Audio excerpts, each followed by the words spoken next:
तो अब इसमें यह बताया बंदी छोड़ने कि जिस प्रकार हनुमान जी भी साब है, ये भी राम है, जितनी इनमें शक्ति है, जिसने काम सर्जा वो साब को आवे, और जिसके पास पावर नहीं है गवर्नमेंट की तरफ से वो साब नहीं को आंदा। उसको आम व्यक्ति चाहे वो कितना भी सेठ कह देंगे भाई और के में कह लेंगे, परंतु उसने साब नहीं कह सकते। साब वही कहलाता जिस पर सरकार की तरफ से कुछ शक्ति उपलब्ध है। इसी प्रकार जिसने जितनी भक्ति कर, वेद व्यास को भी भगवान के लिखा है, वेद भगवान व्यास भगवान, वेद व्यास भगवान लिखा, वो एक ऋषि हुए। ये बिल्कुल ठीक है, जितनी जिस ऋषि में जितनी शक्ति है उतना भगवान है। अब इन सब के परमात्मा यानी तीन पूर्ण, इनसे बड़े जो साब से तीन भगवान से ब्रह्मा विष्णु और महेश, ये तीन लोक के परमात्मा है। देखो आज तक आपने सुना भी होगा, एक आज विशेष जानकारी आपको ज्ञान होगी अगर धैर्य से सुनोगे। ईष्टवादिता मत बढ़ना। कई हम ज्यादातर ये करते हैं कि ले भाई ये तो राम ने बेसरावस है, अब डीसी ने डीसी कहना बेसराना नहीं है। अगर डीसी ने कोई प्रधानमंत्री कहे तो वो हम तो मानना नहीं, उसने जिसने ज्ञान से वो नहीं मानेगा। और अनजान पर चाहे कितनी यहां बरवा ले, यू है तो प्रधानमंत्री से मेरे आ रहे, यू सारे काम करे।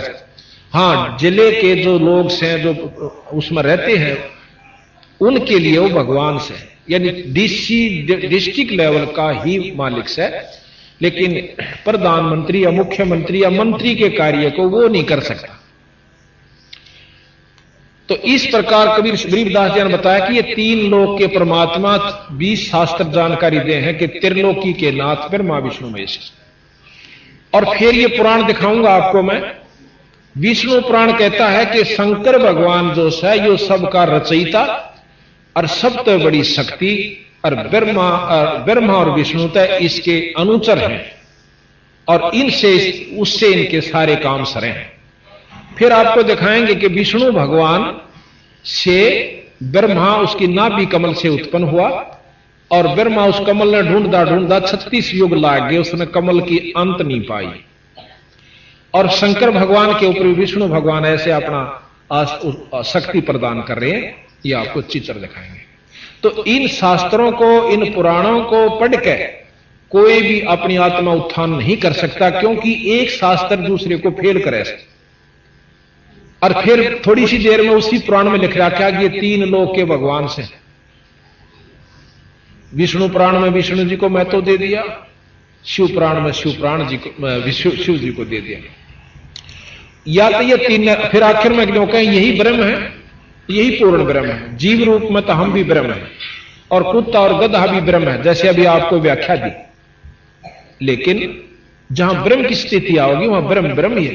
राजा भी व्यक्ति होता है, राजा व्यक्ति होता है, परंतु आम व्यक्ति राजा नहीं हो सकता। वो शक्ति, वो सुख सुविधा उसको नहीं होगी। तो इसी प्रकार गरीबदास जी और कबीर साहब ने हमें ये जानकारी देने की कोशिश की कि भाई ये बहुत बड़ा उलझेड़ा इन शास्त्रों ने कर दिया, उलझेड़ा नहीं था।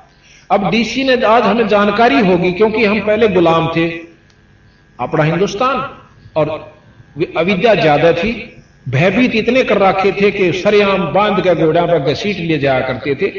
थोड़ी सी सजा का ज्यादा सजा दिया करते, थोड़ी सी अवगुण अपराध की। तो हम इतने भयभीत थे।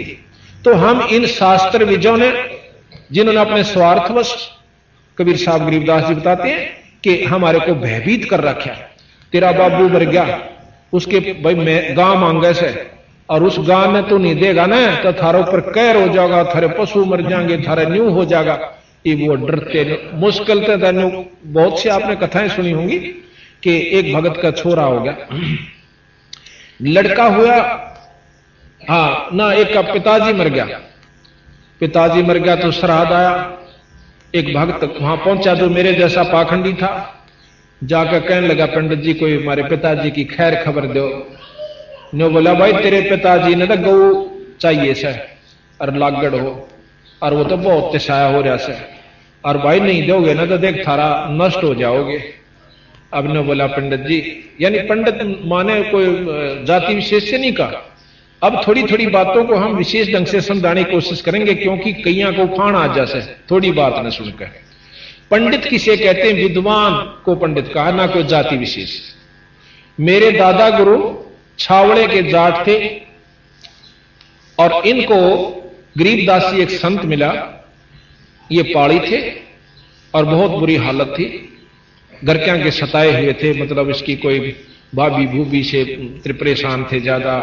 तो ये बहुत, तो वो संत मिल गए, उन्होंने समझा, ये वहां से उनके साथ ही लिए भैंस छोड़ गए और काशी में उन संतों ने पढ़ाया, 4 विषय के आचार्य हो गए।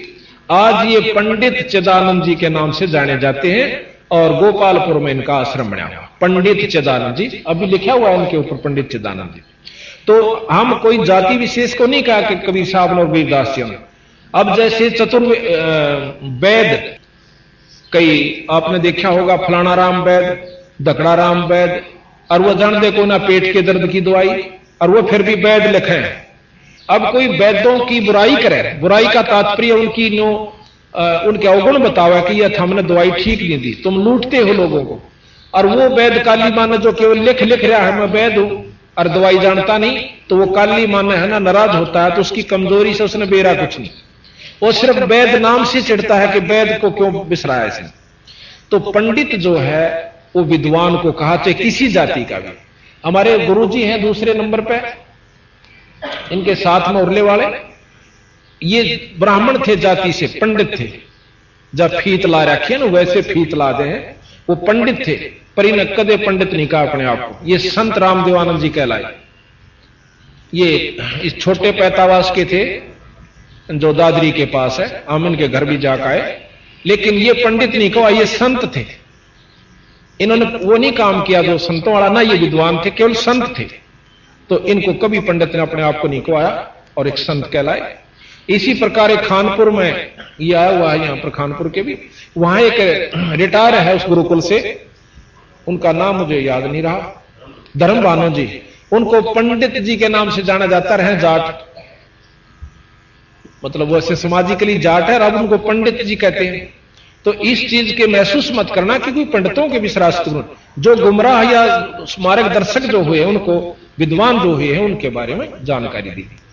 तो कहते हैं वो गऊ घर क्या ने गऊ दे दी भाई, ले जाओ पंडित जी, हमारे पिताजी दुखी ना होने चाहिए। अब इसी के उपलक्ष्य में गरीबदास महाराज ने एक प्रमाण दिया। एक गरीबदास जी महाराज का एक शिष्य उसी गांव का छुडानी का था।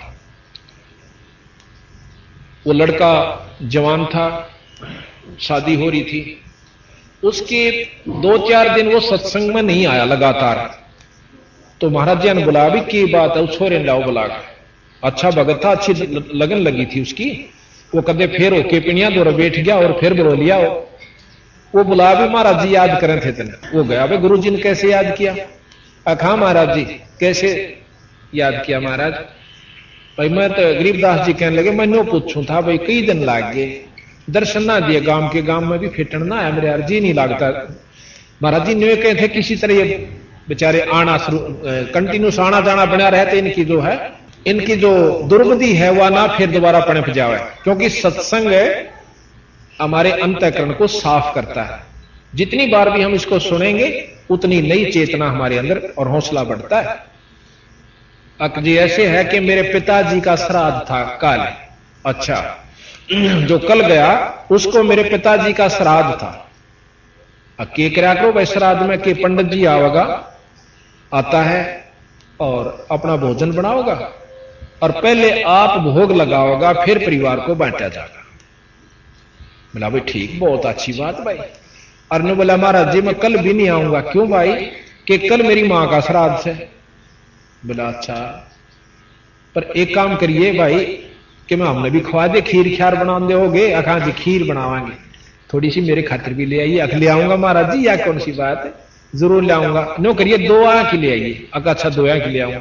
जब पंडित जी ने अगले दिन सारा काम कर लिया, भोजन भी पा लिया, सबको खिला भी दिया, अपने मंत्र उच्चारण सारे कर लिए, और फिर ये कहा कि तेरे पिताजी भी 1 साल के लिए तृप्त हो चुके हैं, अब उनको भूख नहीं लगेगी, प्यास नहीं लगेगी, क्योंकि मैंने भोजन पा लिया।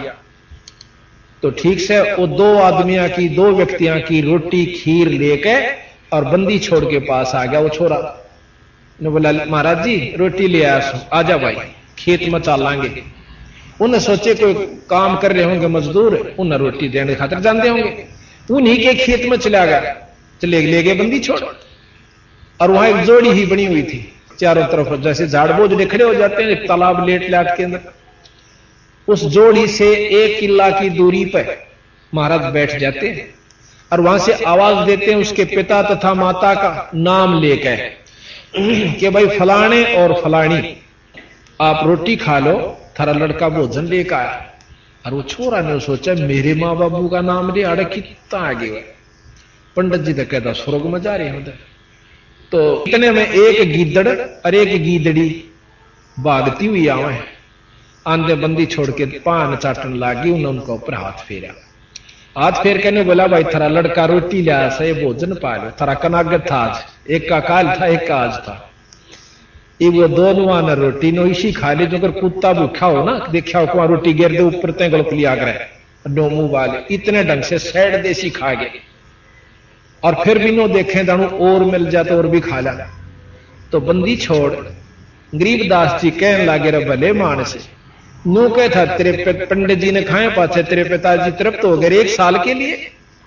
यू तेरा बाबू या तेरी मां मान चाहे मत मान। नो बोला जी भी कसर रहेगी, ये भी गुंजाइश रहेगी ना मानने की।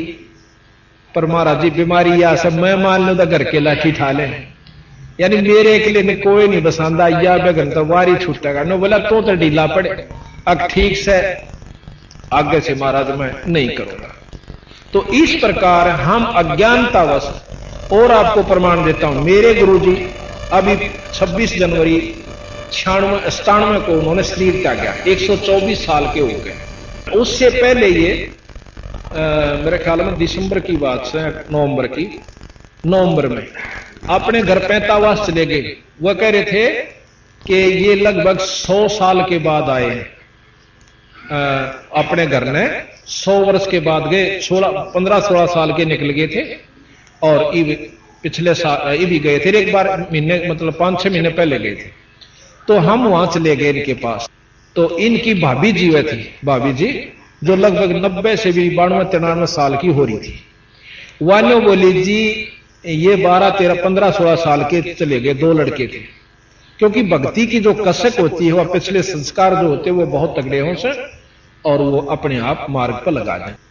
तो इन्होंने क्या करा के कहीं उनके खेत खात पड़े थे, ऊड़ कपड़े काट के घेर घेर वो पाड़ गए कति कपड़ा न्यो और आप भागे जंगल में।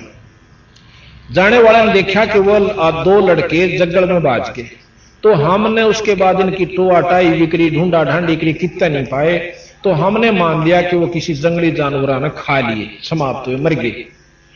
मैं नो कहती 90 साल की होली, 12-13 साल की मैं ब्याही भी आ गई थी, 92 साल की होगी, यानी 80 साल हो गए मैंने इनके 5 लत्ते काटा करूं, इनका कनागत काटा करती और 5 लत्ते पंडित जी दिया करती। आप विश्वास कीजिए कितना अंधविश्वास है। वो ईबताएं जीवन थे और उनके 5 लत्ते कनागत 80 साल तक रहे। इतना अंधविश्वास, इतना भूल भुलैया डाल रखी इन भोले भाले जिया ने। क्यों करे बंडाए दे बेचारे, सुख सब चाह अपने घर में, पर सुख फिर भी नहीं होता चाहे 20 ब्राह्मण जमा दो। ब्राह्मण का मतलब ये नहीं है कि जो पोथी ठहर का आंख में दे ली, ब्राह्मण सोई जो ब्रह्म पछाना, ब्राह्मणी से काम नहीं करा करें। जो किसी ने बंडा दे वो यथार्थ चीज बताओगा, जो विद्वान होगा पंडित होगा। तो इस प्रकार बंदी छोड़ गरीबदास जी ने यही मार्गदर्शन किया कि तुम एक दिन कनागत काटो, सो रोजाना काटा करो कनागत। 2 रोटी छाछ पर तोड़ के घेर दे, 2 कुत्ता ने सुबह और इसी प्रकार शाम में कर देख कितना। और कुछ फर्क नहीं पड़ता, 2-4 रोटियां हम कुछ नहीं फर्क पड़ा करता। आए भगत ने रोटी देवे घर में, कोई साधु आ जाए उसने जरूर जमावे। साल भर में एक सत्संग समागम जरूर करवावे, चाहे कभी भूखा मरता हो वो भी तो करवाना पड़ जाए। बालक बीमार हो जाए 4000 रुपये लाग जाए, टप दे ही दे जा। और जहां धर्म का काम आवे नो काम, तब देखो ना ब्योत को ना।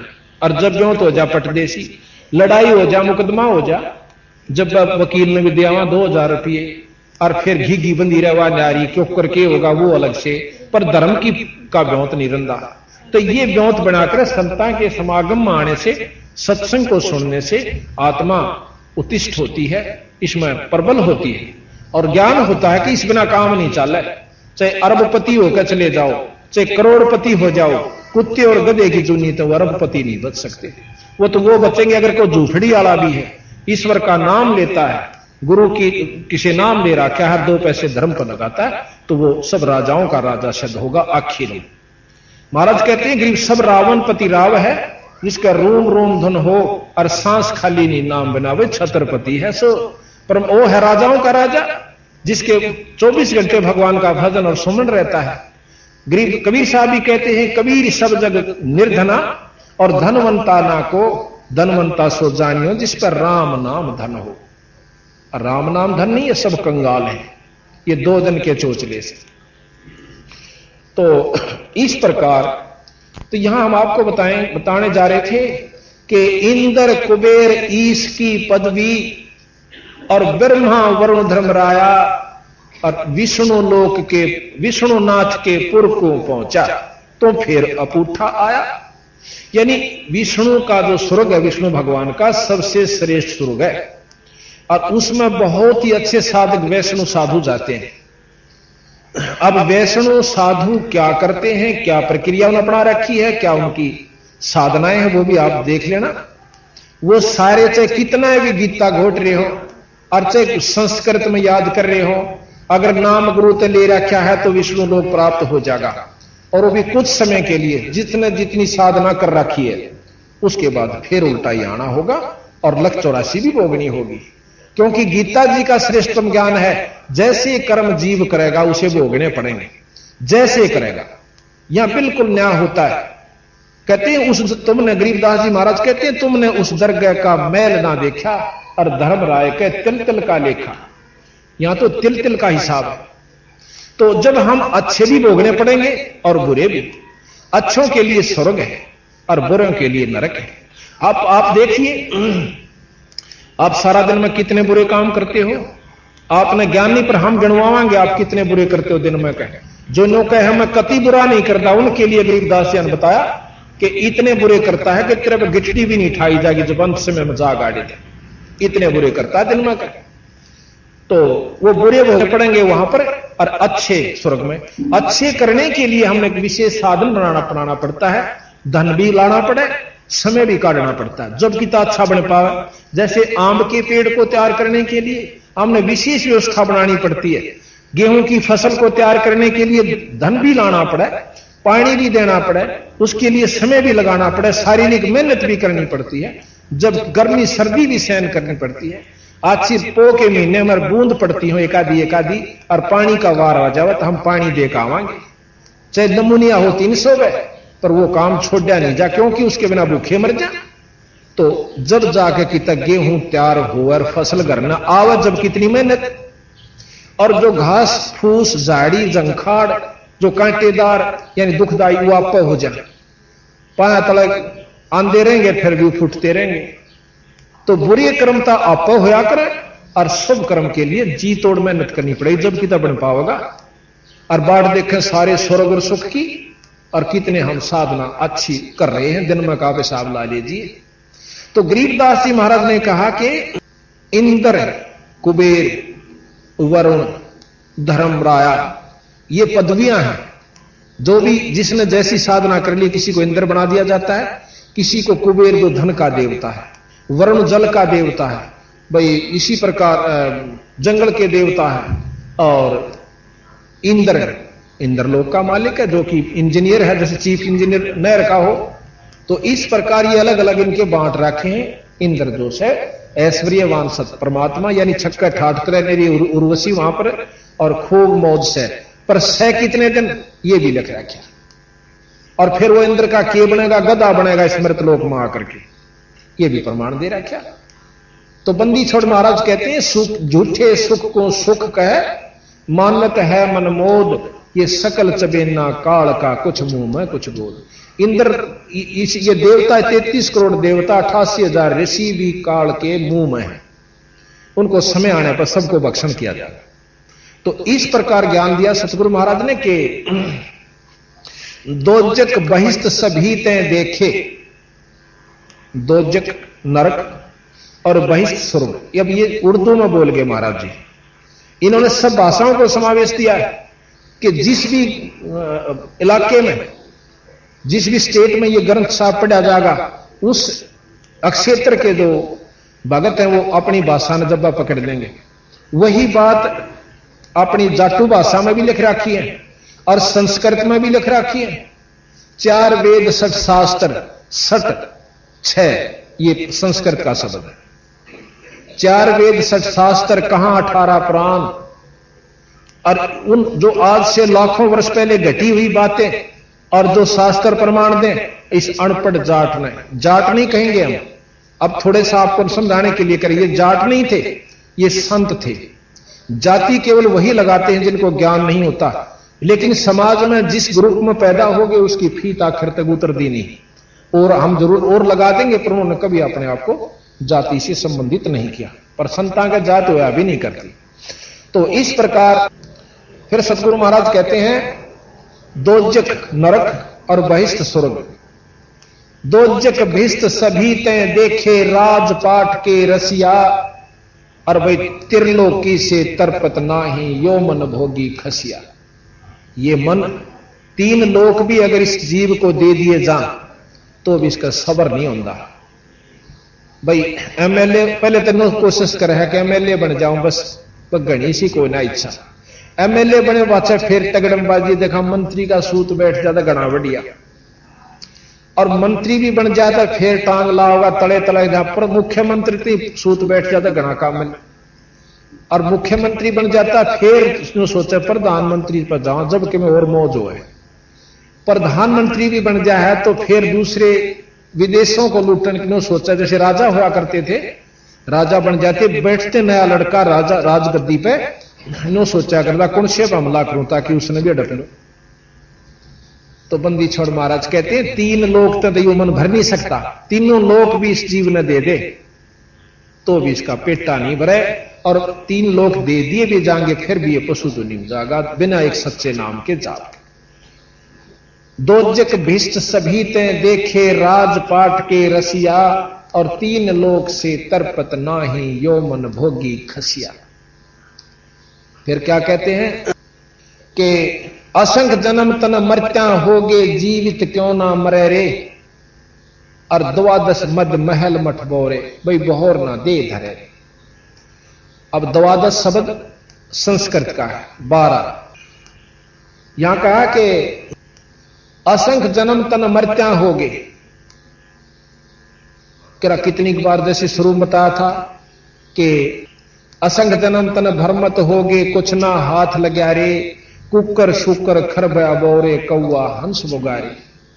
तो किरा कितने बार तो हम गधे बने, किरा कितने बार हम गंदी नाली के कीड़े, सरप, जंगली जानवर, पक्षी, और एक दिन में कई मर जाए हुए कीड़े भी हम बने। तो यहां कहा कि किरा कितनी बार मर लिया तू, एक बार जिंदा मर के देख। जीवित कैसे मरना है कि नाम ले गुरु तय, बीड़ी छोड़ दे, शराब सुल्फा मांस, और भाई किसी की निंदा चुगली चोरी रिश्वत, और अपने काम ने भी थोड़ा ढीला कर ले, इच्छाओं को मार। अब मन करे है कि क्या करेगा सत्संग में जाकर, अरे ठीक से अपना को पिक्चर देख लेंगे हाल में बैठ के, रही खी फिर को अपना ताश खेल लेंगे। तो वो जीवित नहीं मर रहे, जीवित ये मरे हैं जो आज सत्संग में आए हैं, अपने काम ने भी छोड़ के आए। और जितने भी हमारे उपदेशी हैं वो बीड़ी शराब मांस तंबाकू से कति दूर हैं, उनको उनसे नफरत हो चुकी है, पूर्ण रूप से ज्ञान हो जाए पाछे फिर उसका रूह नहीं कराया करते। तो आज आप जीवित मर के आए हो यहां पर, इसका नाम जिंदा मरना, अपनी इच्छाओं को खत्म कम करना, ये जिंदा मरना होता है।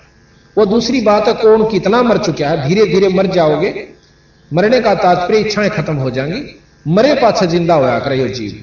जैसे गेहूं है, गेहूं को कोई भी बीज है धरती में दाब दिया जाएगा वो गलेगा, वो गलता नहीं, वो फिर उसमें गिराना कितने लेकर आओगा। इसी प्रकार समाज की नजरों में आप चोचले नहीं करोगे तो समाज में पसंद नहीं आओगे, आप लोग कहेंगे तुम्हें बेकार सा आदमी से, पर बेकार होकर ही उभरे हैं जो भी उभरे आज तक, किसी संत ने देख लो। तो हमने यही देखना है कि समाज को नहीं देखना, हमने अपने भविष्य को देखना है, आने वाले समय को देखना। तो यहां का गरीबदासियों ने कि असंख्य जन्म तन मरत्या होगे जीवित क्यों ना मरे रे। भाई द्वादश मध्य, द्वादश 12 महल मठ बोरे बहुर ना दे रहे।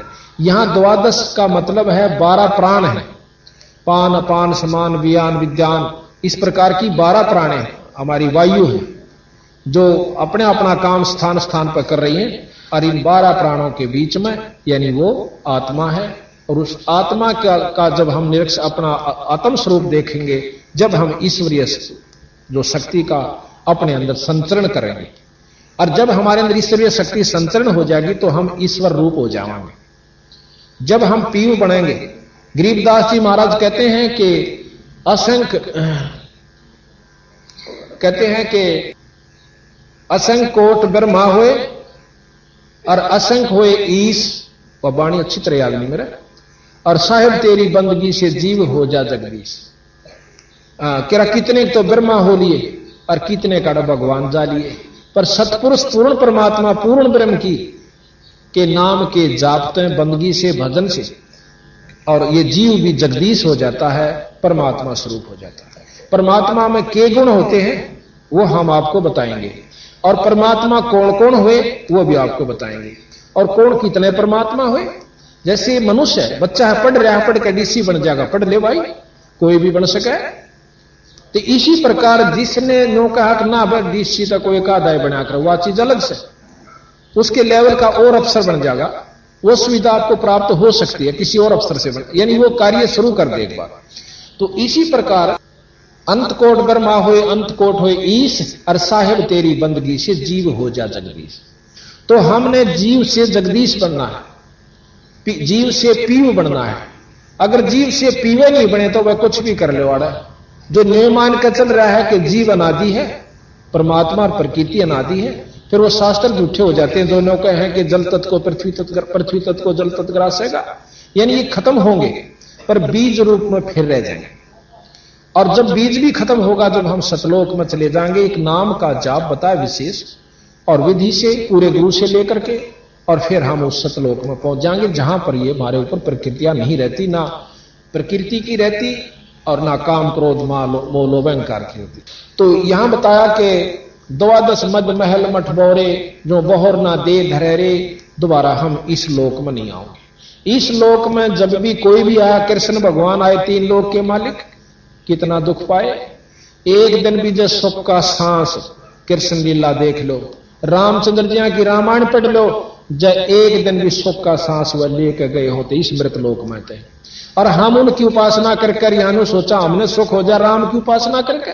राम खुद इतना तंग पाया यहां पर, जो है ना कुफर तोड़ दिया हमारे जैसे नीच व्यक्तियों ने। उस परमात्मा 3 लोक के भगवान को भी नहीं बख्शा हमने, और आम यहां सुखी चाहता है। इस मृत मंडल में कोई सुखी नहीं रह सकता और ना हो सकता, और ना उम्मीद करने की जरूरत। यहां तो सुखी केवल वो रहेगा जो नाम पूर्ण परमात्मा पूर्ण ब्रह्म का जाप करेगा। अब थोड़ा सा भेद यहां और बता दें। आपने ब्रह्म का भी नाम सुना और पार ब्रह्म भी सुना होगा, खूब सुना होगा, पर ज्ञान विचार नहीं कर पाए। ब्रह्म और पार ब्रह्म 2 नाम हैं तो 2 शक्ति भी होंगी। अब यहां फेल कर दे हमारे जो विद्वान है, नहीं ब्रह्म कोई पार ब्रह्म कहे। अब मंत्री ने प्रधानमंत्री कौन कहेगा, ऐसा बेवकूफ कोई नहीं। मंत्री अलग है, प्रधानमंत्री की और शक्ति है, और दिन रात का अंतर है। और मंत्री ते प्रधानमंत्री बने, ऐसी बात नहीं। ब्रह्म से मतलब परे जो है परब्रह्म है। ब्रह्म की कुछ अपनी पावर्स न्यारी हो से, और परब्रह्म की ओर से। ब्रह्म यहां पर ज्योत निरंजन जिसका वेद वर्णन करते हैं, ब्रह्म तक का ज्ञान वेद देते हैं, और इससे ऊपर परब्रह्म है। परब्रह्म जिसको अवगत पुरुष कहते हैं, अक्षर पुरुष कहते हैं, और ब्रह्म परब्रह्म से ऊपर है पूर्ण ब्रह्म जिसको सतपुरुष कहते हैं। अब हमने ब्रह्म तक का भी पूर्ण साधना का ना बेरा इस तक क्यों कर लाभ होया करे। हमने ब्रह्म का भी पूर्ण ज्ञान नहीं है कि कैसे लाभ लेवा इस ब्रह्म से, और हमने पहुंचना पूर्ण ब्रह्म के पास। उस पूर्ण ब्रह्म की साधना से हम यहां से आण जान तर जन्म मरण तक बच सकते हैं। महर्षि दयानंद जी आज के युग में बहुत श्रेष्ठ विद्वान हुए और सबको मान्य हुए। उन्होंने भी ये लिखा है कि जीव अनादि है, ये अपने कर्म भोगता रहेगा, ये अमर नहीं हो सकता। एक ने प्रश्न कर रखा है, मैं सुनाऊंगा आपको, उनके सत्यार्थ प्रकाश मेरे पास रखा है, आपको पढ़ के सुनाऊंगा। किसी ने प्रश्न किया, वो उत्तर देते हैं, अब भाई 4 मुक्ति मानी गई है। वो कहता कोई मुक्ति मुक्ति ना होती, जीव अपने करे हुए कर्म का भोग भोगता रहे, ना कोई स्वर्ग से, ना कोई नरक से, और ना कोई विष्णु है, ना कोई ब्रह्मा से, ना कोई और वहां परमात्मा की संज्ञा में रहते। ये जीव आड़े अपना चोले बदलता रहे है और हवा में घूमता रहे, ऐसे इसका कोई स्वर्ग नरक नहीं है, कोई सुख दुख नहीं है। तो इतना तो वह भी मानना है कि भाई ये जीव जन्म मरण के चक्कर में रह जाएगा। और गरीबदास जी महाराज के जब यू इससे बीमारी में रहा तो फिर साधना की जरूरत पड़ेगी। साधना तो हमने करनी चाहिए ना कि कतिये कबाड़ में नहीं आवा और जन्म मरण ते इच्छा छूट जाए। ये प्रमाण देते हैं। जब इस महापुरुष ने 4 वेद 6 शास्त्र 18 पुराण आप मिला लीजिए और 11 उपनिषद, एक अनपढ़ था, कति कलम उसका स्कूल के दौरे का भी नहीं गया, पहले स्कूल होते भी कहां थे। अच्छा, वो जब आज से लाखों वर्ष पहले कि जो कि तो महाभारत और रामायण को लिखते हैं और श्रुतियां का ज्ञान देते हैं, तो वो क्या कह सकते हैं हम उनको, वो परमात्मा थे। वो अपना भेद देने के लिए आए और अपना लिख गए सारा का सारा। भाई जिसने कुछ थोड़ा बहुत सुख चाहिए तो इस गीता जी ने पढ़ा करो और इस प्रकार आचरण करा करो। इन्होंने गीता जी का भी ज्ञान दिया कि गीता जी के ज्ञान से आप ये सुख प्राप्त कर सकते हो स्वर्ग, और हमारे ज्ञान से आप पूर्ण ब्रह्म यानी सतलोक को जाओगे जो कभी अविनाशी है, नष्ट नहीं होता, उस लोक में जाओगे। एक तरफ से शास्त्र में बताते हैं विष्णु लोक समाप्त होगा, शंकर जी का लोक भी होगा और विष्णु जी का भी लोक होगा। ब्रह्मा जी भी समाप्त होगा, विष्णु जी भी समाप्त होगा, शंकर भगवान भी नष्ट होगा। एक किताब शास्त्र में लिखा है कि 7 ब्रह्मा मर लेंगे, 7 इंद्र मर जाते हैं जब एक ब्रह्मा मरता है, और 7 ब्रह्मा मर जाते हैं जब एक विष्णु समाप्त हो जाता है, और 7 विष्णु समाप्त हो जाते हैं जब एक रुद्र का यानी शंकर जी नष्ट हो जाते हैं। तो इस प्रकार आप बताइए, महाराज गरीबदास जी ने कोई गलत नहीं कहा कि तुम उस अविनाशी परमात्मा से मिलो। आगे कहा कि सतगुरु मिले तो 4 मुक्ति जहां सतगुरु मिले तो इच्छा मिटे, और पद मिल पदे समाना, चल हंसा उस लोक पठाऊं जो आज अमर स्थान। आदि यानी कदेत, अमर जो कभी नष्ट नहीं होता, वो स्थान, वो सतलोक होता है।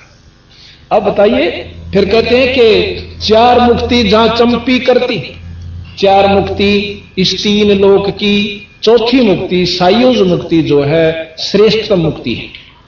महाराज कहते हैं 4 मुक्ति जहां चंपी करती, चंपी के 5 दावे उस संत के जिसने पूर्ण ब्रह्म परमात्मा की उपासना कर ली। 4 मुक्ति जहां चंपी करती, माया होरी दासी, और दास गरीब अब है पद पर से वो मिले राम अविनाशी। अविनाशी परमात्मा का हमें जानकारी ज्ञान जब हो जाएगा तो तब हमें भक्ति की रुचि बनेगी। ईबता हमको तो माता के गीत गा रहे सा, और को रेखे जो है ना अपनी भाई की खेत में बना ली एक मंडी सी, और हमारा पितर ना से देगा उड़ा गुलगुले चढ़ा का आकर, और खा के कुत्ता उस गुलगुला ने उड़े मूत की धार मारा उसके ऊपर, और माता भी राजी है, पितर भी खुश, फिर हुआ ठीक। तो हमने जो साधना अपना रखी है वो कति ओछे ढंग की अपना ली, और यही गरीबदास कबीर साहब महाराज ने कहना है कि इन साधनाओं से जो वस्तु तुम पाने के लिए शरीर धारण करके आए थे मनुष्य का, या उपलब्धि इन साधना से नहीं हो सकती। एक भाई ने प्रश्न किया कि मैंने उससे कहा कि ऐसे ऐसे हमने कोई चमत्कार बताया कि ऐसा हो गया, तो वो नो कहने लगा ईब करके दिखा दे। अब वही बात कोई नो का जीत में राम वर्षा जेठ में, हर को रो तकाड़ा नो का 8 वर्षा के दिखा दे, ते ना तुम्हारा बरसाना हाथ में, पर नो जरूर बता दें कि उड़ा बरस रहा ना तसली तो चाल दिखा दें, क्यों बरसे पाछे कुछ तो आकरण होया करे। बड़ा वर्षा होगा बारिश भी पाओगी, पानी सूख भी गया होगा तो गिल्लापन जरूर पाओगा, और भाई सूख भी गया होगा तो फिर 10 आदमी गवा जरूर पाओगे। राम वर्षा बारिश हुई थी, नो कहना मतलब जब मानो जब रोहतक में बरस ले, यू तो देख बड़ा रोड़ा है, ये ओड तक किसी का सैनिक फिर बरसागर फिर दिखा दे। तो इसी प्रकार उन्हें बोला ईब दिखा दे, तो वो काम करके वो बोला वो ओड नहीं से, पर जब उस स्थिति में हम आ जाएंगे जब वो बारिश हो जाएगी यानी वो काम हो जाएगा, तो थोड़ी सी देर में वो महर्षि दानंद जियों के उपासक थे, यानी उनको मानते थे कि हम उनके सिद्धांतों को बहुत अच्छा मानते हैं, थे अच्छे उनके सिद्धांत, जहां तक थे बिल्कुल ठीक है। तो उन्होंने बोला आपने ज्ञान नहीं कि महर्षि दयानंद इतने योगी थे कि छत का सिर ला दिया करते, नो उठ जाया करते थे समाधिस्थ होकर के और फिर वापस आ जाते थे। नो बोला फिर कोई कमी रह जाए उस संत में? मैं बोला कति कमी नहीं, पर अभी तुमने न्योना बेरा के इस साधन तय इस वस्तु को पा करके उसने लाभ क्यों हुआ होगा? एक प्रमाण मिलता है, सुखदेव ऋषि हुए इतने योगी थे कि अपनी इस योग साधना से शरीर को इतना साध लिया था कि उड़कर सह शरीर तीनों लोकां में घूमे आया करते थे। और गरीबदास जी महाराज कहते हैं वो स्वर्ग में बैठे हैं, और स्वर्ग की वो आपने अपनी भाषा सुने ली होगी, कैसा हो स्वर्ग? महाराज के जट कुंडल ऊपर आसन है सतगुरु की सैल सुनो भाई, जहां ध्रुव पर लाद ना पहुंचे सुख देने मार्ग ना पाई। हम उस भेद को देने खातिर आए हैं जो थारे शास्त्र, अपने शास्त्र भी नहीं वहां पर पहुंच पा रहे। और किसी का ना यकीन हो तो देखो अपनी जो हम कहीं इस तरह करके देखो, कुछ दिन वह चीज उपलब्ध अपना दर्शन हो तो ठीक से, ना अपना फेर भाई जहां लग रही वहां लगे रही। ऐसा सतगुरु महाराज ने बताया, हमने करके देखा तो वह वस्तु हमें उपलब्ध हुई, और फिर हमने आगे अपनी जो बताने की और भक्तात्माओं को बताई, उनको जो उपलब्धि हुई आज उसका परिणाम आपके सामने है। बहुत कुछ इस बात को मानने को तैयार हो गए। तो यहां कहते हैं कि चार मुक्ति जहां चंपी करती माया होरी दासी, दास गरीब भय पद पर वो मिले राम अविनाशी। अब इस प्रकार का ज्ञान खुद कबीर साहब ने उन 10 साल के बच्चे का कहा, गरीबदास जी का। अब गरीबदास जी बहुत उत्सुकता से सुन रहे, और बच्चे का लगन बहुत होया करे, और वो तो खुद परमात्मा स्वरूप थे, अंतःकरण बहुत उनका साफ था। तो कहने लगे महाराज जी इसका समाधान तो बताओ फिर भाई के बने? जो बोला मैं नाम दूं और तो नाम ले, और जब बात बने अक महाराज जी फिर तो नाम दे दो। वो हाँ फिर कहा ना कि इस गऊ का दूध पीवाएंगे। नो बोला इस गऊ का दूध काट लिया उन्होंने। कैसे कि कबीर साहब ने उस बिना ब्याई हुई बच्ची के ऊपर हाथ धर दिया, उसमें तो अपने आप दूध निकलना शुरू हो गया।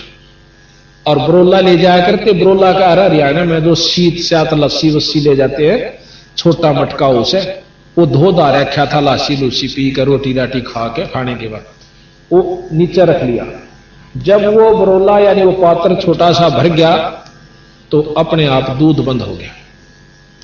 कबीर साहब ने, गरीबदास जी कहने लगे कबीर साहब को, लो महाराज जी दूध पी लो। महाराज जी कबीर साहब ने दूध पिया, कुछ बच गया। जो वहां बड़े बड़े पाड़ी थे, सियाणे पाड़ी जो 30-30 40-40 साल के, उनको कबीर साहब कहने लगे, ले भाई बच्चों तुम भी पी लो, पाड़ियो ग्वालो दूध पी लो। इन्हों बोला इस पाप के दूध नाम कौन पीवे? महाराज जी ने बोले रे पाप का नाश है, ये तो अमृत दूध से, और देख बिना नए दूध हुई बाछड़ी में तुम पुण्य लिख रहे हैं। बोला ना ना ना हम नहीं पीवा। वो तो चले गए दूर गाना का प्रियर। गरीबदास जी ने बोले मन ने दो महाराज। जब वो दूध दोनों ने पी लिया, फिर ये नाम दिया, और नाम देकर ने बोले तो साधना करिए बेटा इसकी डट के, जो मैं बता चला हूं, नाम का जाप करिए तेरी अपने आप, और मेरी कृपा से तू वहां पहुंच सका। जो चीज तुमने ना दिखी वो दिखाऊंगा। तो ये महाराज इन विचारों को कर ही रहे थे, करते करते आंखें खुली, और इनकी जो आत्मा है कबीर साहब लेकर के इस स्वरूप को और सब लोगों को दिखाया। विष्णु लोक दिखाया, शंकर लोक दिखाया, इस ब्रह्मांड में शंकर लोक दिखाया, माता का लोक दिखाया, अष्टंगी का, शेरावाली का, और उसके बाद ब्रह्म का स्थिति बताई। जो निराकार कहते हैं जिस परमात्मा ब्रह्म को, वो आकार में दिखाया, आकार में दिखाया। निराकार तो उसके लिए जिसने ना देखा, उसकी शक्ति काम कर रही है। ज्योत निरंजन उसका नाम है, और निरंजन लोक में रहता है, आकार रूप में रहता है, और वहां दिखा करके फिर उसको सतलोक में ले गए। ब्रह्म पार करके पार ब्रह्म का पार किया, और फिर अपने लोक में ले गए। तो गरीबदास महाराज को ये सारी चीज दिखाते दिखाते 2-3 घंटे उनकी समाधि लग जाती। समाधि किस तरह लगती है?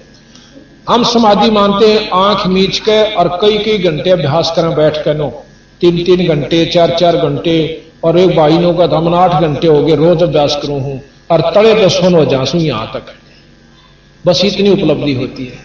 ये साधन, ये हठ योग है। हठ योग आज के युग में ना तो कामयाब हो सकता, और ना ये पहले भी नहीं हुआ, और आज तक जीवन है थोड़ा सा जीव का, और ना इतनी फुर्सत के हम 8 घंटे बैठ सके। गरीबदास जी जमींदार थे, हड़बाया करते, और बांधे बांधे वो काम किया। न बोले न तुम करा करो भाई, हमने समाधि लाने की जरूरत नहीं, आप पे लगेगी नाम के प्रभाव तक। समाधि क्या होती है? जब अंदर भक्ति संतरित हो जाती है, कमाई हो जाती है भजन की, नाम की, साधना की, तो अपने आप यह सुरत उस लोक को चालनी शुरू हो जाएगी जिसका वो उपासक है। नाम एक विशेष काम करता है। नाम जो है, नाम उस लोक में ले जाएगा जिस लोक की आप उपासना कर रहे हो। आपका गुरु जिस इष्ट का उपासक होगा उसी लोक में आप चले जाओगे, और उसमें जो सुख या दुख होगा वो आपको प्राप्त होगा। तो कबीर गरीबदास जी महाराज आंख खोले हुए न्यों बैठे, लेकिन वो शरीर में नहीं थे। सारा कुछ देख आए, पालिया ने देखा ये 2 घंटे हो गए उठता न बैठ के मैं बात करता, और महाराज जी वहां से अंतर ध्यान हो गए कबीर साहब। उन पालियों ने आकर देखा, पहले तन्नू बोला रहा गरीबू, गामा में गरीबू का आ कर दे महाराज ने, न्यो हलाया 2 एक बार पड़ गए, वो गिर गए। उन्हें सोचा मर गए। तो आप कई बार देखा समाधि, हम बात कर रहे हैं किसी दूसरे से, और एक हमारे बांह को खींचा, नो कई बार बात सुने, पर हमने न्यो भी नहीं पता होता ये मेरी बांह खींच रहा है, मेरे हाथ लगा रहा है, इसका भी आवाज हमें नहीं होता, और हम दूसरे से बात कर रहे होते। तो उस समय हम इतना ध्यान प्रागाढ़ हो चुका है उस बातों के अंदर कि हमने शरीर भाव नहीं है कि मेरे को हाथ भी ला रहा है। इसको समाधि कहते हैं। वो चलते चलते भी लग सकता है, बस में बैठे भी आपका ध्यान ऐसा जा सकता है, पाछला बोलने जा आपने भी नहीं बेरा तू क्या कह रहा है, बस दोहरे के लेकर जा, हम नहीं बेरा की आवाज आई थी बस की, हम इतने विचारों में गुम जो हो जाते हैं गहराई में, उसको समाधि कहते हैं। वो कितनी लगती है वो अलग चीज। तो इस प्रकार गरीबदास महाराज अपने सारे लोग देख रहे थे, और गांव में बाजे आए वो पाली, गांव में ने बोले जी ये छोरा मर गया, भाणजा मर गया, कोई देवता कह कोई भाणजा कह। गरीबदास जी छुड़ानी के भाणजे थे। गांव में तो रोना पिटना होगा, सरूर भाई एक का छोरा रोए मर गया, अरिशे बड़े चौधरी का जिसका 2,500 बीघे जमीन, तो रोआ पीटी शुरू हुई। अर्थी बनाई, अर्थी बनाकर लेकर चाल पड़े, शमशान घाट पर धर दिया महाराज के शव को। और शमशान घाट पर धरते ही महाराज के बंधन जो ऊपर का रस्सी बांधा करे ना, वो आप टूट टाट के और एकदम दूर जा पड़े। महाराज बैठे हो जाते हैं गरीबदास जी, 10 साल के बच्चे, और जब बैठे होते हैं देखे तुम काम, तो उसी समय उन्होंने ये वाणी बोलनी शुरू कर दी। उनको अंतःकरण में ये जमा होगी और ये वाणी बोलनी शुरू करती, गरीब पर पटन पर लोक है जहां अदली सतगुर सार, और भक्ति हेत से उतरे पाया हम दीदार। अब कहते हैं कि हमने वो लोक देखा, वो सतलोक देखा, और वहां से परमात्मा सतपुरुष खुद कबीर साहब यहां पर आकर और मुझे उपदेश दे के गए, वो लोक दिखा के ले। अब इस बात की नहीं मानते कई भाई भक्तात्मा ने कहा हम तो ई प्रगट कर दो ना कबीर साहब ने। देखो गांव छुड़ानी साबत गवाह इस बात का, आप जाकर तसल्ली कीजिए। अभी आपको बताया था कि बारिश होगी हो, और 1 महीने पाछा कोई नौका एक फलाना दिन बारिश हुई थी, और वो नौका मैं इतना मानो करवा के दिखाओ नहीं, वहां के लोग जरूर बताओगे 1 महीना पहले आड़ा वर्षा था भाई।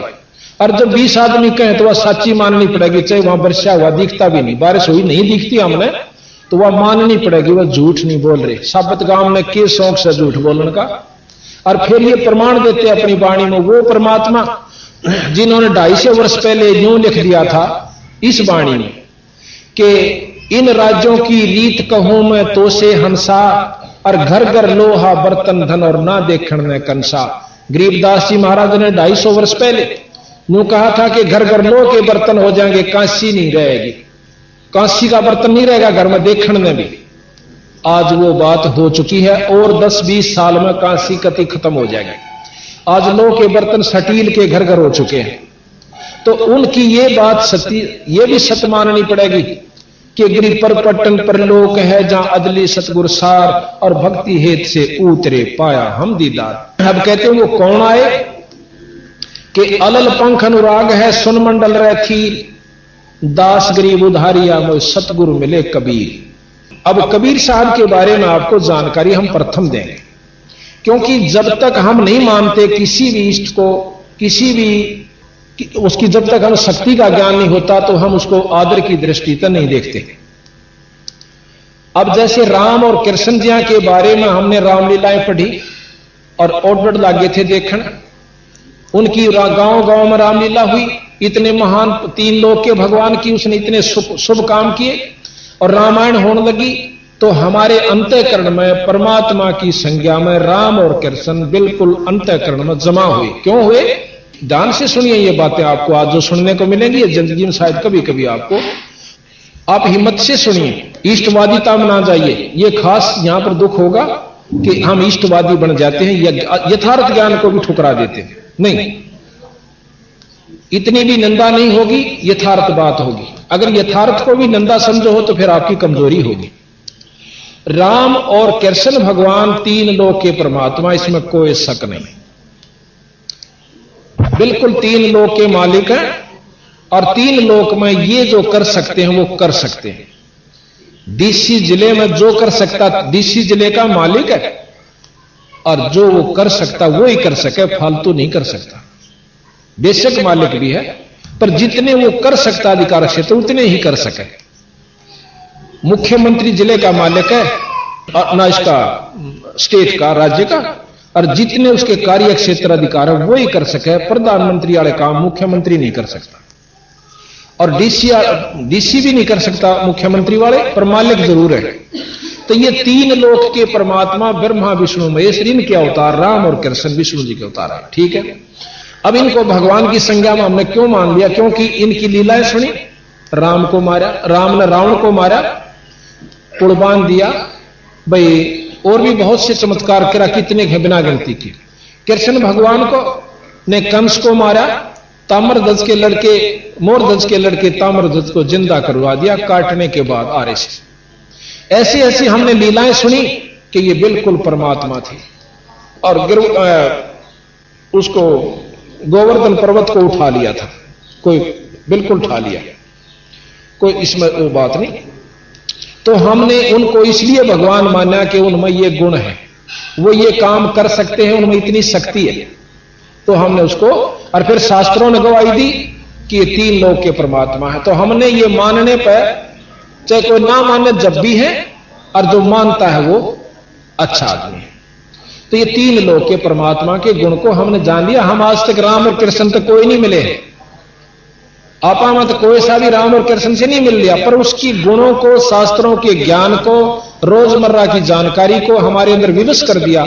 हमने इस बात को मानना पड़ा। अच्छा, दूसरी बात है, तो क्या हुआ कि हमने जितनी भी हमें जानकारी हुई वहीं तक हमें ज्ञान हुआ। और अब हम आपको यह बताएंगे कि परमात्मा की, जैसे अपने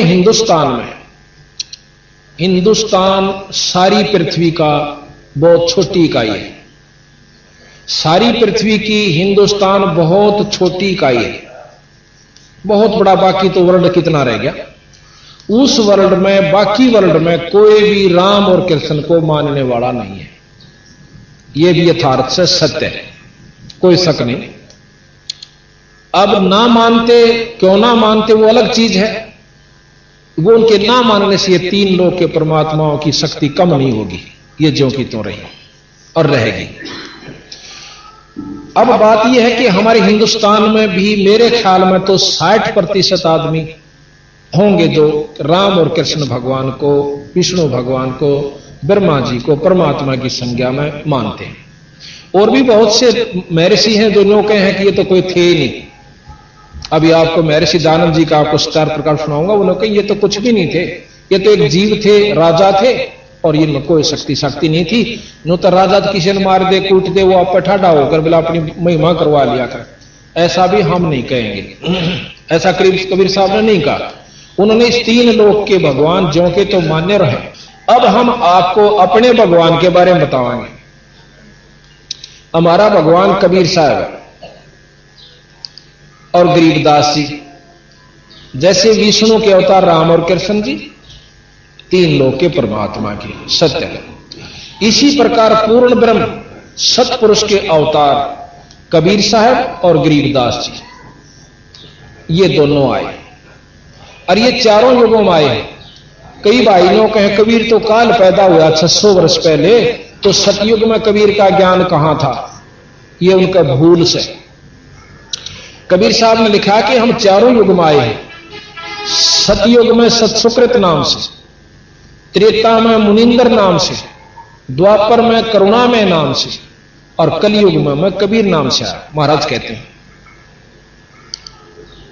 आप प्रमाण भी दें थोड़ा थोड़ा आपको। मंदोदरी जो रावण की रानी थी, उसके पास इतना ज्ञान कहां से आ गया? एक राक्षसों की नगरी में मुनिंदर नाम से कबीर साहब त्रेता युग में आए थे, ऋषि मुनिंदर नाम से।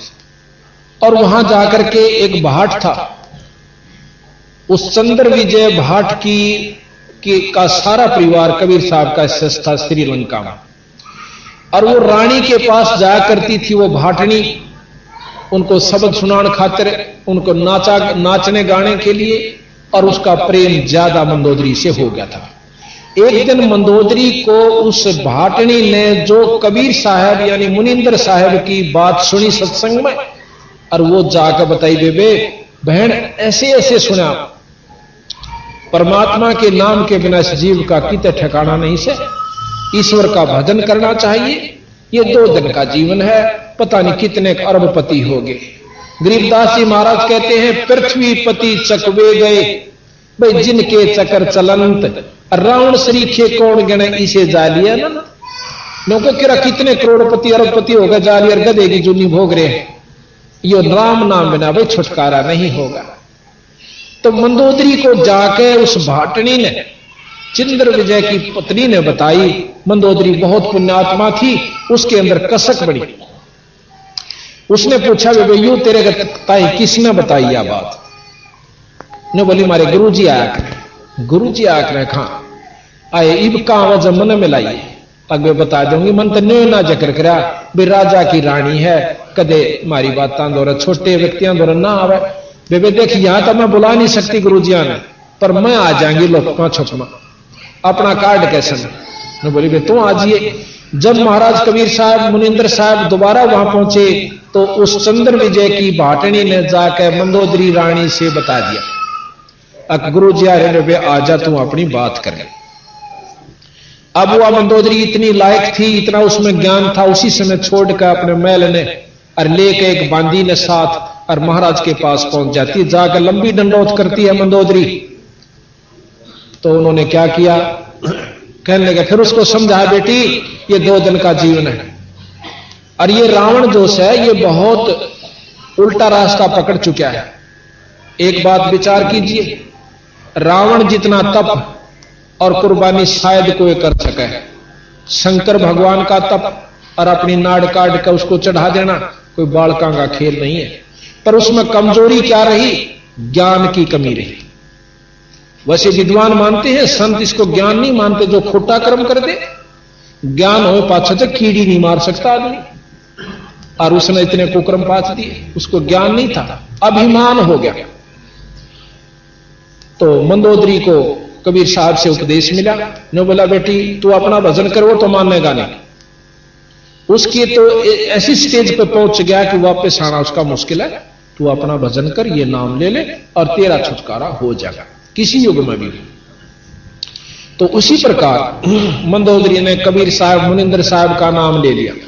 एक भगत जी ने मेरे से प्रश्न किया यही बात, नो कहने लगा, जी मैं सारा घूम लिया, बड़े बड़े मंडलेश्वरों से और विद्वानों से मैंने 2 प्रश्न किए जिंदगी में और उनका जवाब मेरे को नहीं मिला। क्या कि राक्षसों की नगरी, और उसमें मंदोदरी ने इतना ज्ञान कितना होगा जो रामायण के अंदर इतना गूढ़ ढंग से समझा रखा है रावण को कि कोई आम आदमी संत भी नहीं समझा सकता। मंदोदरी के पास वो ज्ञान कहां से आ गया? इसका मैंने जवाब दे दो, मैं शिष्य बन जाऊंगा। मैंने आज तक किसी का गुरु नामा नहीं लिया है, पर एक और मेरी प्रश्न है, मैं पहले आते यूं सुन दे। मैंने उसको ये प्रकरण बताया कि वो मंदोदरी कबीर साहब की यानी मुनिंदर साहब की शिष्या थी, और कबीर साहब का जो ज्ञान है वो विशेष है, सब शास्त्रों से न्यारा ज्ञान है, अंतःकरण में सीधा अटैक करता है। और ये ज्ञान उसको था जो मंदोदरी कबीर साहब की शिष्य थी मुनिंदर साहब की। तो फिर उसका सारा प्रकरण समझाया। रामायण तो भी उसने देखी, फिर हमने गरीबदास जी ने प्रमाण दे रखा है वो भी बताया, फिर उसको तसल्ली। फिर दूसरा प्रश्न उसने किया कि मैंने महाभारत कई बार पढ़ ली और देख ली और विचार कर लिया, उसमें एक प्रकरण आता है क्या कि उसने प्रश्न किया कि प्रथम तो गीता जी में यह ज्ञान दिया भगवान कृष्ण ने अर्जुन जी तक कि तू अपना निष्काम भाव से आप लड़ाई कीजिए, अक्षत्रिय का धर्म है, तेरे ऊपर ये कर्म लागू नहीं होंगे, आपके ऊपर कोई कर्म लागू नहीं होंगे। ये तो मैंने सारे मार रखे विराट रूप दिखा करके और अर्जुन को लड़ाई के लिए तैयार कर दिया। और फिर कहते हैं कि एक प्रकरण आता है कि जब राजगद्दी पे युधिष्ठिर को बैठान लगे, युधिष्ठिर जी कहने लगे कि ऐसे पाप के राज्य को मैं नहीं भोगूंगा जिसमें करोड़ों बहन विधवा होगी, पता नहीं कितने मारे गए, ऐसे कुकर्म के राज्य को जो राजा करता है तो वो नरक का भागी होता है। इस बात को देख करके फिर कृष्ण जी के पास युधिष्ठिर जी को ले जाते हैं, कहने लगे भगवान इस राज्य को मैं प्राप्त नहीं करना चाहता, मुझे ये राज नहीं चाहिए, आप किसी को दान कर दीजिए। अब कृष्ण जी ने कहा कि देखो युधिष्ठिर, राज उसी को देना चाहिए जो अधिकारी होता है, अगर हम किसी अनधिकारी को राज देते हैं तो पाप के भागी होते हैं। राजा योग्य होना चाहिए, प्रजा पालक होना चाहिए, दयाभाव उसके अंदर होना चाहिए, जो कि आप और धर्म का राज करता हो। ये सब आपके अंदर विद्यमान है। बहुत सी चर्चाएं उसको करके फिर भी वो नहीं मानता है। कहने लगे ऐसा कर युधिष्ठिर कि आप एक यज्ञ कीजिए, यज्ञ के करने से आपके जो पाप कर्म हैं ये नष्ट हो जाएंगे और जो आपने युद्ध में पाप किए वो नहीं लगेंगे। युधिष्ठिर जी मान जाते हैं कि यज्ञ की गई, राजगद्दी पर विराजमान हो जाते हैं। कुछ दिनों के बाद, कुछ वर्षों के बाद युधिष्ठिर को बहुत बुरे सपने आने शुरू हो जाते हैं।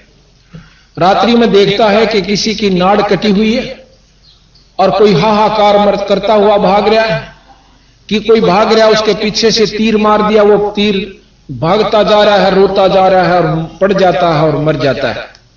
किसी के छाती में बाणों से भर दिया जाता है, हाहाकार कर रहा है, कोई औरतें रो रही हैं कि मैं विधवा होगी, कोई चूड़ी फोड़ रही है उसकी छाती के ऊपर। इस दृश्य को देख करके युधिष्ठिर पागलों की तरह रात में बहुत बुरी तरह चिल्लाकर उठ जाता है। आसपास उसके भाई बहन जो भी होते थे वो देखते हैं, आपको क्या हो गया, नौकर भी परेशान हो जाते हैं। तो वो कहने लगा मुझे ऐसे ऐसे बहुत बुरे भयानक दृश्य स्वप्न में दिखाई देते हैं।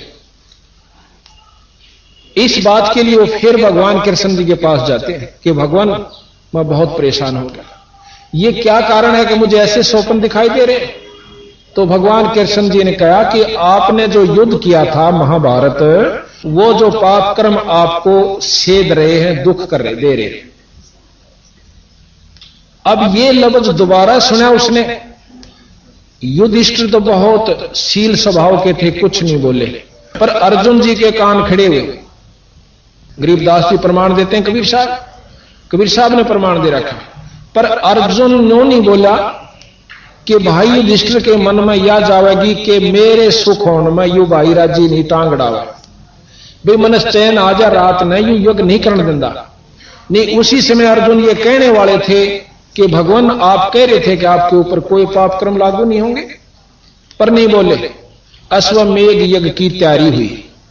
उस अश्वमेघ यज्ञ के अंदर कहते हैं बहुत जीव आकर जी में, जिसमें महर्षि बहुत बड़े विद्वान 12 करोड़ पंडित विद्वान, एक से एक विद्वान। अब जाति को विद्वान पंडित नहीं कहा सतगुरु महाराज ने, गरीबदास जी ने, अर्ना जाति विद्वान पंडित होती। नकुल और सहदेव को भी विद्वान माना गया, पंडित में गिनती की गई है। नकुल और सहदेव जो युधिष्ठिर के भाई थे, उन दोनों को भी विद्वान पंडित माना गया, बहुत विद्वान थे वह दोनों के दोनों।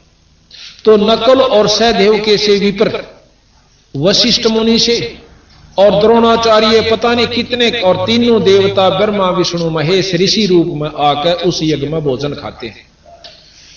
उस यज्ञ की संपूर्णता सफलता का के लक्षण रखा था भगवान कृष्ण जी ने एक पंचजन्य शंख जिसके 5 मुंह थे, पंचायन भी कह सकते, और एक ऐसे सुसज्जित स्टेज के ऊपर अलग रख दिया कि जो भी यहां पर पूर्ण भक्ति शक्ति वाला संत या इष्ट इसमें भोजन खा जाएगा, इसमें प्रसाद पा जाएगा, यो शंख आप पर बाज जाएगा, उसके ये लक्षण थे। तो वहां लिख रखा है उस महाभारत में भी, और गरीबदास जी और कबीर साहब भी प्रमाण देते हैं कि सभी ने भोजन पा लिया पर शंख नहीं बाजा। अब युधिष्ठिर परेशान हो जाता है, कहने लगे भगवान कृष्ण, और भगवान कृष्ण जी ने भी भोजन खा लिया, शंख नहीं बाजा। अब वो कहने लगा महाराज क्या त्रुटि रही हमारे से कि शंख नहीं बाजा? आपकी कोई त्रुटि नहीं, आपकी कोई त्रुटि नहीं रही। इस यज्ञ के अंदर कोई पूर्ण शक्ति संतरित संत नहीं है। अब युधिष्ठिर ने होता कि एक जी आप भी तो खा रहे हो। फिर ने बोला महाराज ये इतने बड़े बड़े विद्वान महामंडलेश्वर, और जिसमें 9 नाथ 84 सिद्ध ये सब बैठे हुए, और 33 करोड़ देवता 88,000 ऋषि, क्या महाराज इनमें कोई पूर्ण संत नहीं है? ये तो मान बढ़ाई के भूखे हैं, इनमें कोई पूर्ण शक्ति संतरित संत नहीं है। ने बोला जी क्या बात? कृष्ण भगवान ने अपना हाथ ऐसे किया और उनकी जो अगले जन्म में जो उन्होंने अगला जन्म पाना था वही रूप बनकर खड़े हो गए। कोई मुर्गा बना हुआ है, कोई सर्प का रूप धारण कर रहा है, कोई केंचुआ, कोई शेर, कोई भैंस, कोई गऊ, कोई बैल। अब भयभीत हो जाता है युधिष्ठिर कि महाराज फिर हमारी यज्ञ कैसे संपूर्ण होगी? होगी। एक संत है इधर, छोटी जाति में है, उसका सुदर्शन नाम है, नीची जाति वाले को सुपच कहते हैं। वाल्मीकि यानी भंगी के घर में जन्म है, और वो संत आवे तो बात बन सके।